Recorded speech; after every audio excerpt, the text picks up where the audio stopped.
Bismillahirrahmanirrahim. Assalamu alaikum dear students. Welcome to the online NMDCAT session of Stars Academy Head Office Johor Town. Today we are going to discuss thermochemistry or you can say chemical energetics.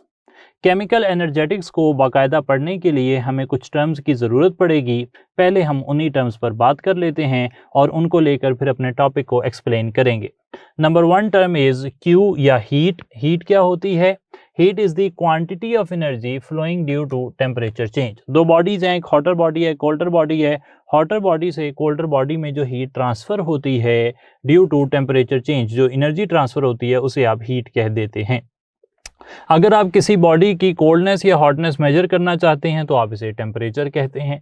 For example एक body 40 degree centigrade पर है, दूसरी 30 degree centigrade पर है, तो आप कहेंगे कि 40 डिग्री सेंटीग्रेड वाली बॉडी जो है वो हॉटर है। अच्छा, एक टर्म होती है energy. Energy is the ability to do work. इसी तरीके से एंथैल्पी। एंथैल्पी होती है heat given at constant pressure या क्यूपी। इसे आप एंथैल्पी या change in enthalpy to be very precise कह सकते हैं। एक और टर्म है internal energy. Internal energy is the sum of all kinds of energies of a system. Internal energy में दरअसल काफ़ी ज़्यादा एनर्जीज आ सकती हैं। इंटरनल एनर्जी में काइनेटिक एनर्जी होती है, इंटरनल एनर्जी में पोटेंशियल एनर्जी होती है। काइनेटिक एनर्जी कोई भी kinetic energy like translational kinetic energy है, वाइब्रेशनल काइनेटिक एनर्जी है, रोटेशनल काइनेटिक एनर्जी है, न्यूक्लियर एनर्जी है, इसमें सारी एनर्जीज शामिल होती हैं। इंटरनल एनर्जी में जो एनर्जी शामिल नहीं होती वो होती है एनर्जी या मूवमेंट ड्यू टू ग्रेविटेशन। ये जो ग्रेविटेशन की वजह से ग्रेविटेशनल पुल जो लग रहा होता है वो एज सच जो है हम यहाँ पर कंसिडर नहीं करते। बाकी जितनी भी काइनेटिक एनर्जीज और पोटेंशियल एनर्जीज हैं उन्हें हम इंटरनल एनर्जी में कंसिडर करते हैं। इंटरनल एनर्जी को फर्स्ट लॉ ऑफ थर्मोडायनेमिक्स में फर्दर एक्सप्लेन भी किया जाता है। फिलहाल हम यहाँ पर जो है वो बेसिक लेवल की बात कर रहे हैं। अभी थोड़ा आगे चलेंगे तो फर्स्ट लॉ ऑफ थर्मोडायनेमिक्स पर भी आगे बात होगी।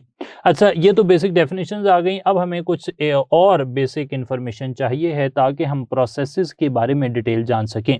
और वो इन्फॉर्मेशन ये है कि any part of the universe which is under consideration आप उसे सिस्टम कह देते हैं। फॉर एग्जांपल इस जो कंटेनर है इसके अंदर फॉर एग्जांपल मैंने यहाँ पर वाटर रखा हुआ है तो वाटर मेरा सिस्टम हो जाएगा। अच्छा, वाटर के सिस्टम के अलावा जो कुछ है इस यूनिवर्स में उसे हम सराउंडिंग कह देंगे। सराउंडिंग जो है ना वो सिस्टम के अलावा जो कुछ है वो सराउंडिंग है। और सिस्टम और सराउंडिंग को सेपरेट करने वाली रियल या इमेजिनरी, सही भी हो सकती है, नज़र भी आ सकती है, या फिर सिर्फ फर्जी सेपरेशन भी हो सकती है, उसे आप बाउंड्री कह देते हैं। सिस्टम और सराउंडिंग के दरमियान में हीट फ्लो कर सकती है इन और आउट डिपेंडिंग अपॉन की रिएक्शन एक्सोथर्मिक है या एंडोथर्मिक है। तो हमने दो टाइप के रिएक्शंस यहाँ बना लिए हैं, एक एक्सोथर्मिक रिएक्शंस हैं, एक एंडोथर्मिक रिएक्शंस हैं।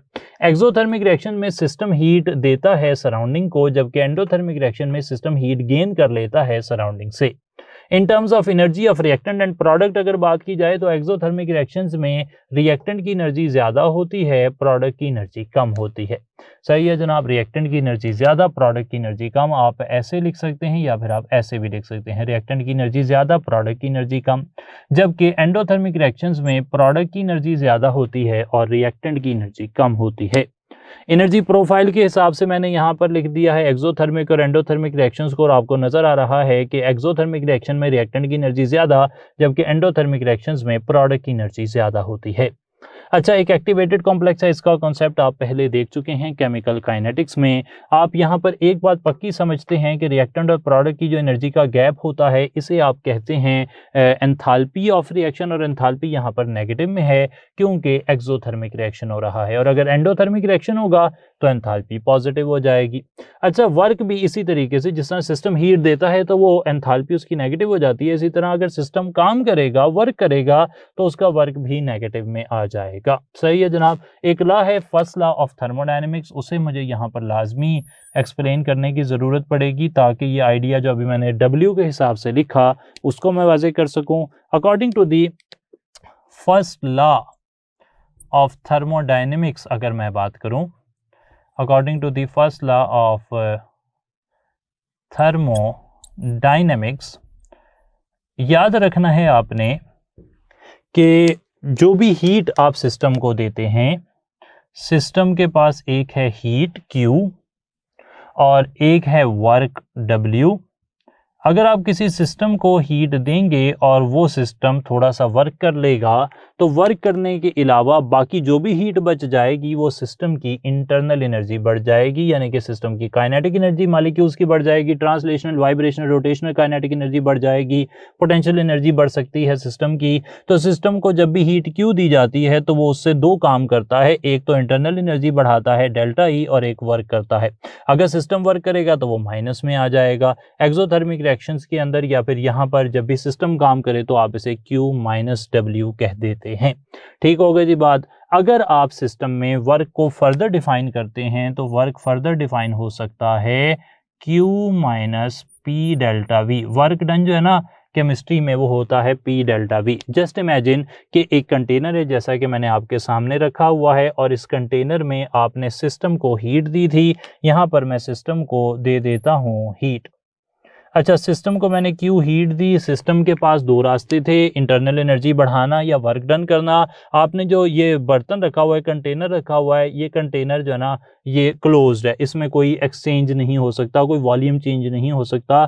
तो अगर ये सिस्टम जो है इसका वॉल्यूम चेंज नहीं हो सकता यानी कि यहाँ पे डेल्टा वी ज़ीरो है, आप कहते हैं कि वॉल्यूम चेंज जो है वो ज़ीरो कर दें, सिस्टम वर्क डन ना कर सकता हो, तो फिर जो भी हीट आप देंगे वो सारी की सारी वॉल्यूम जो कांस्टेंट वॉल्यूम पर हीट देंगे वो सब की सब गैस के मॉलिक्यूल्स की काइनेटिक एनर्जी, पोटेंशियल एनर्जी वगैरह को बढ़ा देगी। ये हो गई बात एक फर्स्ट लॉ ऑफ थर्मोडायनेमिक्स का एक इम्पॉर्टेंट कंक्लूजन है कि जब आप कांस्टेंट वॉल्यूम पर सिस्टम को कोई हीट देते हैं तो वो इंटरनल एनर्जी चेंज बन जाता है। इसे मैंने पहले भी लिखा था और मैंने वाज़ेह किया कि इसे मैं फर्स्ट लॉ ऑफ थर्मोडायनेमिक्स में एक्सप्लेन करूँगा। इसके हवाले से एक अच्छा सा MCQ भी हम देख सकते हैं। अच्छा, फिलहाल अभी हम जो है सिर्फ एक्सोथर्मिक रिएक्शन के बारे में बेसिक इन्फॉर्मेशन यहाँ से देख चुके हैं। ठीक हो गई जी बात। एक्सोथर्मिक रिएक्शन के हवाले से हमने बेसिक इन्फॉर्मेशन देखी। अब आगे चलते हुए ये बात आपने पहले से पढ़ी हुई है कि एक्सोथर्मिक रिएक्शन के लिए जो फॉरवर्ड रिएक्शन की एक्टिवेशन एनर्जी है वो कम होती है और जो बैकवर्ड रिएक्शन की एनर्जी ऑफ एक्टिवेशन होती है वो ज़्यादा होती है। इवेंट्स बड़े इंपॉर्टेंट है यहाँ पर एक्सोथर्मिक रिएक्शन के अंदर। एक्सोथर्मिक रिएक्शन के अंदर सिस्टम सबसे पहले हीट अप होता है, सिस्टम अपनी हीट देता है, ये हीट सराउंडिंग में जाती है, सिस्टम कूल डाउन होता है और सराउंडिंग जो है वो हीट लेकर हीट अप हो जाती है। इसके मुकाबले में एंडोथर्मिक रिएक्शंस की बात की जाए तो एंडोथर्मिक रिएक्शंस के अंदर सिस्टम पहले कूल डाउन होता है, पहले खुद कूल डाउन होता है, याद रखना है सिस्टम पहले खुद कूल डाउन होता है और फिर कूल डाउन होता है तो सिस्टम जो है वो सराउंडिंग से हीट ले लेता है। सही है जनाब। सिस्टम क्या करता है, यहाँ पर इंपॉर्टेंट चेंज होना चाहिए, हीट कम्स फ्रॉम सराउंडिंग, यहाँ पे हीट कम्स फ्रॉम सराउंडिंग, तो हीट सराउंडिंग से आती है, सिस्टम नॉर्मल हो जाता है और सराउंडिंग कूल डाउन हो जाती है। जब एंडोथर्मिक प्रोसेस हो रहा होगा तो प्रोडक्ट की एनर्जी ज़्यादा, रिएक्टेंट की एनर्जी कम होगी। यहाँ पर डेल्टा एच क्या होगा, पॉजिटिव, क्योंकि हीट एब्जॉर्ब हो रही है। इसी तरह अगर work done on the system होगा तो वो भी पॉजिटिव हो जाएगा। आखिर में ये भी देख लें कि अगर एक एंडोथर्मिक प्रोसेस हो, रिएक्शन काइनेटिक्स में पिछली बारी हम ये देख चुके हैं कि फॉरवर्ड रिएक्शन की energy of activation reverse reaction से ज़्यादा होती है। तो ये हो गया एक्सो और एंडो का एक कंपैरिजन। एक्सोथर्मिक रिएक्शन की कुछ मशहूर मिसालें हम यहाँ पर देखते हैं, फिर हमने MCQs की तरफ चलना है। एक्सोथर्मिक रिएक्शन की मशहूर मिसाल है बॉन्ड फॉर्मेशन, बॉन्ड का बनना एक्सोथर्मिक है। एसिड और बेस का न्यूट्रलाइजेशन रिएक्शन करना एक्सोथर्मिक है। किसी चीज की फ्रीजिंग एक्सोथर्मिक है। कंडेंसेशन एक्सोथर्मिक है। रेस्पिरेशन एक्सोथर्मिक है। कंबस्टन एक्सोथर्मिक है। वाटर का बनना एक्सोथर्मिक है। दूसरी तरफ एंडोथर्मिक प्रोसेसेस में बॉन्ड का टूटना एंडोथर्मिक है। एटोमाइजेशन, एटम्स का बनना एंडोथर्मिक है, मॉलिक्यूल से एटम का बनना। मेल्टिंग एंडोथर्मिक है। एवेपोरेशन एंडोथर्मिक है। बॉइलिंग एंडोथर्मिक है। फोटोसिंथेसिस एंडोथर्मिक है। एटोमाइजेशन देख ले, मैंने लिख लिया एंडोथर्मिक है। नाइट्रोजन ऑक्सीजन से मिलकर NO का बनना एंडोथर्मिक है। तो ये सब एंडोथर्मिक प्रोसेसेस की मिसालें मैंने दे दी। तो अभी तक हमने बात कर ली है एक्सो और एंडोथर्मिक के कंपैरिजन की और साथ साथ हमने फर्स्ट लॉ ऑफ थर्मोडायनेमिक्स की बेसिक फ्रेमवर्क को भी देख लिया है विद द एक्सप्लेनेशन ऑफ, किसको एक्सप्लेन किया हमने, एक्सोथर्मिक प्रोसेस को। एक्सोथर्मिक प्रोसेस के लिए Q माइनस W लिखा गया है और अगर work done on the system होगा, work done by the system होगा तो ये वैल्यू नेगेटिव में है। अगर work done on the system होगा तो सिर्फ चेंजिंग क्या आएगी वो मैं बता देता हूँ। Work done on the system हो तो delta E is equal to Q plus W। इसका मतलब क्या है कि आप जो भी हीट देंगे, जो भी वर्क करेंगे, मिलकर वो इंटरनल एनर्जी को बढ़ाते हैं। Because first law of thermodynamics says energy can neither be created nor destroyed but can B change from one form into another. Again देख लें, अगर आप हीट देंगे सिस्टम को, सिस्टम पर काम करेंगे, दोनों मिलकर क्या करेंगे, इंटरनल एनर्जी बढ़ाएंगे। सही हो गई जी बात। अगर आप हीट देंगे सिस्टम को और सिस्टम काम करेगा, तो जो हीट दी है आपने उसमें से कुछ हीट वर्क डन करेगी और बाकी इंटरनल एनर्जी बढ़ा देगी, जाया नहीं होगी। First law of thermodynamics says energy can neither be created nor destroyed but can be changed from one form into another. अगर work done by the system हो तो हीट का कुछ हिस्सा वर्क करने में इस्तेमाल हो जाता है, work done on the system हो तो जो वर्क हो रहा है और जो हीट हो रही है मिलकर वो इंटरनल एनर्जी को बढ़ा देते हैं। अगर आप वर्क नहीं करवाएंगे, यहां भी नहीं करवाएंगे, तो फिर वर्क डन जब जीरो होगा तो हीट जो चेंज है वो कांस्टेंट वॉल्यूम पर जो भी हीट दी जाएगी वो इंटरनल एनर्जी बढ़ा देगी। बहुत ही खूबसूरत कंसेप्ट हमने यहाँ पर क्लियर किया, काफ़ी आइडियाज़ आपके बन चुके हैं। तो अब चलें फिर उनको टेस्ट करते हैं अपनी अंडरस्टैंडिंग को कुछ एमसीक्यूज़ के ज़रिए। फॉर एग्जांपल पहला एमसीक्यू है हमारा कि ए सॉलिड है और वो 1 प्रोसेस से गुजरकर लिक्विड में जा रहा है, 2 प्रोसेस से गुजरकर गैस में जा रहा है, गैस को आप 3 प्रोसेस से गुजारें वो वापस लिक्विड में आ जाती है और लिक्विड को 4 प्रोसेस से गुजारें वो वापस सॉलिड में आ जाती है। अब सवाल ये है आइडेंटिफाई दी एंडोथर्मिक स्टेप्स। यहाँ पर कौन कौन से स्टेप्स एंडोथर्मिक है? अच्छा, सॉलिड से लिक्विड में जाने के लिए सॉलिड के मॉलिक्यूल्स को आप हीट देते हैं और वो मॉलिक्यूल्स की वाइब्रेशन थोड़ी सी बढ़ जाती है, अलाइनमेंट खराब हो जाती है, तो ये प्रोसेस जो है ना इसे आप कहते हैं मेल्टिंग। मैंने लिखा हुआ है कि मेल्टिंग एक एंडोथर्मिक प्रोसेस है।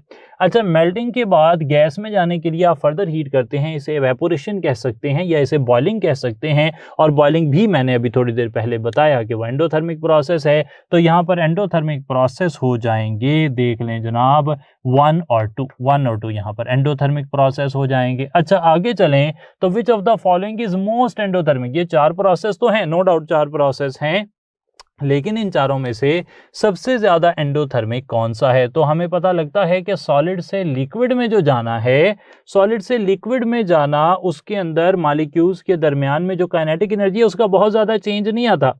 काइनेटिक एनर्जी जो है वो सॉलिड और लिक्विड की तकरीबन जो है बराबर है, उनके मॉलिक्यूल्स के दरमियान अट्रैक्शन तकरीबन बराबर है। ये चीज़ हमने पढ़ी थी जब हम लिक्विड्स की प्रॉपर्टीज़ देख रहे थे। लेकिन जब लिक्विड से गैस में जाते हैं तो सडन चेंज आता है, बहुत ज़्यादा चेंज हमें देखने को मिलता है। कहाँ पर चेंज देखने को मिलता है? फोर्सेस ऑफ अट्रैक्शन में, वो बहुत कम हो जाती हैं और डिस्टेंस बहुत ज़्यादा हो जाता है। काइनेटिक एनर्जी जो है वो ट्रांसलेशनल काइनेटिक एनर्जी वो बड़ी ज़्यादा हो जाती है। तो लिक्विड से गैस में जाना जो है इसके अंदर जो एनर्जी चेंज होगा वो सबसे ज़्यादा होने वाला है, ये प्रोसेस सबसे ज़्यादा एंडोथर्मिक होगा। क्लियर हो गई जी बात। आगे चल पड़ते हैं, एक और सवाल यहाँ पर देखते हैं, बड़ा ही इंटरेस्टिंग सवाल। A + B मिलकर C बना रहे हैं, ये रिएक्शन एंडोथर्मिक प्रोसेस है। इस रिएक्शन के बारे में ट्रू स्टेटमेंट क्या है? क्या ये एंडोथर्मिक प्रोसेस है? जी नहीं, ये तो एक्सोथर्मिक है। नेगेटिव साइन कब आता है? ये मैंने लिख लिया, एक्सोथर्मिक के साथ आता है। क्या ये स्पॉन्टेनियस है या एक्सोथर्मिक है या स्पॉन्टेनियस एक्सोथर्मिक है? रिमेंबर दैट ये जो वैल्यू लिखी हुई है माइनस के साथ, ये सिर्फ बता रही है कि प्रोसेस एक्सोथर्मिक है, क्योंकि प्रोसेस के एक्सोथर्मिक होने में रिएक्टेंट और प्रोडक्ट की एनर्जी का गैप हम नोट करते हैं। इधर द रिएक्शन इज स्पॉन्टेनियस और नॉट, इसका अंदाजा आप उस वक्त तक नहीं लगा सकते जब तक कि आपको एक्टिवेटेड कॉम्प्लेक्स की एनर्जी या एनर्जी ऑफ एक्टिवेशन का नहीं पता। हो सकता है कि इस रिएक्शन की एनर्जी ऑफ एक्टिवेशन बड़ी ज़्यादा हो, है तो ये एक्सोथर्मिक प्रोसेस, लेकिन आपके पास माहौल में एनर्जी ही नहीं है, और जब माहौल में एनर्जी नहीं है तो फिर माहौल में एनर्जी ना होने की वजह से, एनर्जी ऑफ एक्टिवेशन ना होने की वजह से फिर वो प्रोडक्ट में नहीं जा सकेगा। तो याद रखना है आपने कि सारे एक्सोथर्मिक प्रोसेसेस स्पॉन्टेनियस नहीं होते। एक और मिसाल ये देखें, हाइड्रोजन ऑक्सीजन मिलकर पानी बना रहे हैं, -285 एक्सोथर्मिक प्रोसेस है, लेकिन ये भी एक स्पॉन्टेनियस प्रोसेस नहीं है, यानी कि नॉन स्पॉन्टेनियस प्रोसेस है। तो इस पॉइंट से मैंने जो इंफॉर्मेशन आप तक पहुंचाई है वो ये कि एक्सोथर्मिक प्रोसेस से स्पॉन्टेनियस भी होंगे, इसकी कोई शर्त नहीं है। और 2 एग्जांपल मैंने कोड की, एक हाइपोथेटिकल एग्जांपल और एक रियल वर्ल्ड एग्जांपल, दोनों से ये बात वाज़ेह हो गई। अच्छा आगे की तरफ चल पड़ते हैं, एक और बड़ा इंटरेस्टिंग सवाल यहाँ पर हमें मिलता है, energy for endothermic processes comes from. एक एंडोथर्मिक प्रोसेस हो रहा है, ये देखें उसके बारे में इंफॉर्मेशन लिखी हुई है। Energy for endothermic process comes from, energy आती कहाँ से है इस प्रोसेस के होने के लिए? क्या ये सराउंडिंग से आती है? देखकर हमेशा ऐसे लगता है कि शायद एंडोथर्मिक प्रोसेस में ना एनर्जी सराउंडिंग से आती है, या ये बाउंड्री से आती है? क्या ये सराउंडिंग से आती है? क्या ये बाउंड्री से आती है? क्या ये सिस्टम से आती है? जी हाँ, बिल्कुल सही बात है कि जब एंडोथर्मिक प्रोसेस होता है तो फॉर द फर्स्ट टाइम, मैंने इसीलिए इवेंट्स लिखे थे यहाँ पर कि फर्स्ट टाइम होता यह है कि सिस्टम कूल्स डाउन। सिस्टम जो ना अपने जो बॉन्ड उसने बनाने या तोड़ने हैं उनसे एनर्जी लेता है, उनसे अपने आप को जो है वो फाइनल स्टेट में लेकर जाता है, इनिशियल स्टेट से फाइनल स्टेट में। उसके बाद फिर सराउंडिंग मैंने सिस्टम को सराउंडिंग कर दिया, उसके बाद फिर सराउंडिंग जो है वो सिस्टम को हीट देती है। लेकिन for the very first time in the beginning system itself endothermic process के लिए एनर्जी देता है। सिस्टम के अंदर ही रिएक्टेंट हैं जो प्रोडक्ट में चेंज हो रहे हैं और एनर्जी वो एब्जॉर्ब करते हैं, वो खुद अपनी एनर्जी यूज करते हैं। इसलिए सिस्टम पहले कूल डाउन होता है, फिर बाउंड्री से एनर्जी लेता है, फिर सराउंडिंग से एनर्जी लेता है और फिर बाद में सराउंडिंग और बाउंड्री जो है वो ठंडे हो जाते हैं। लेकिन पहली बारी एनर्जी जो है वो सिस्टम अपनी यूज करता है। ये एक बड़ा ट्रिकी क्वेश्चन हमने आपसे पूछा। फर्दर एक और सवाल देख लेते हैं। सवाल ये है कि which of the following spontaneous endothermic process, endothermic process होना चाहिए, स्पॉन्टेनियस होना चाहिए? सबसे पहले देखें फ्रीजिंग। फ्रीजिंग तो मैंने लिखा हुआ है एक्सोथर्मिक प्रोसेस है, वो तो एंडोथर्मिक है ही नहीं। दूसरा देखें मेल्टिंग। मेल्टिंग जो ना यूजुअली वो एक एंडोथर्मिक प्रोसेस है, लेकिन क्या मेल्टिंग जो है वो एक स्पॉन्टेनियस प्रोसेस है? जी हाँ, यूजुअली मेल्टिंग ऑफ आइस की अगर हम बात करें तो वो एक स्पॉन्टेनियस प्रोसेस है। इसी तरीके से एवेपोरेशन हमने पढ़ा हुआ है लिक्विड्स वाले सेक्शन में कि एवेपोरेशन एक स्पॉन्टेनियस प्रोसेस है, एक एंडोथर्मिक प्रोसेस है। तो यूजुअली जो मेल्टिंग होती है जनरली स्पीकिंग, तो मेल्टिंग जो है ना वो एक स्पॉन्टेनियस प्रोसेस है, एंडोथर्मिक प्रोसेस है। और एवेपोरेशन भी एक स्पॉन्टेनियस एंडोथर्मिक प्रोसेस होता है। लाइक मेल्टिंग में हमने बात की, मेल्टिंग ऑफ आइस की अगर आप बात कर लें तो वो स्पॉन्टेनियस एंडोथर्मिक प्रोसेस होता है। क्लियर हो गई जी बात? तो ये सारे आइडियाज एक्सोथर्मिक और एंडोथर्मिक के बारे में हमने देखे। एक और सवाल यहाँ पर हमारे सामने आ गया। सवाल ये है कि which of the following is true for energy of activation for endothermic process? Endothermic process के लिए एनर्जी ऑफ एक्टिवेशन के हवाले से क्या बात सही है? एंडोथर्मिक प्रोसेस में मैंने बताया कि जो रिएक्टेंट है उन्हें बड़ी एनर्जी हिल क्रॉस करनी पड़ती है, ज़्यादा एक्टिवेशन एनर्जी चाहिए होती है रिएक्शन को प्रोडक्ट में पहुंचाने के लिए। तो energy of activation for forward reaction वो ज़्यादा है, energy of activation for backward reaction कम है। यही बात यहाँ लिखी हुई है, यही बात ऑप्शंस में पूछी गई है और इसी वजह से मैं यहाँ पर बीटा ऑप्शन टिक कर देता हूँ। Energy of activation of forward reaction energy of activation of backward reaction से ज़्यादा होगी। ये आइडिया भी क्लियर हो गया। अब हमारे पास करने के लिए जो काम रह गया है वो है कि फर्स्ट लॉ ऑफ थर्मोडायनेमिक्स, जिसकी बेसिक डिटेल हम यहाँ देख चुके हैं, इसको हम एक दो क्वेश्चंस के ज़रिए से फर्दर एलेबोरेट करें। फिर हम बात करें एंथैल्पीज़ और स्टैंडर्ड एंथैल्पीज़ की, और आखिर में हम हेस लॉ को देखें। तो ये सारा काम इंशाल्लाह हम नेक्स्ट टाइम करेंगे जी। आज के डाटा में अगर आपको कोई भी सवाल हो तो आप लाजमी ग्रुप में पूछ सकते हैं, कोई भी इंफॉर्मेशन मिसलीडिंग हो तो भी पूछ सकते हैं। तो इंशाल्लाह कोई भी डाउट आपका जो है उसे क्लियर करने के लिए हम हमेशा मौजूद हैं। तो अपना बहुत ज़्यादा ख्याल रखें नेक्स्ट टाइम तक के लिए, ताकि अगर कोई भी बात रह जाए तो उसे आप पूछ लें। मैंने जैसा कि पहले कहा, तो till then next time take good care of yourself. Thank you so much. अस्सलाम वालेकुम।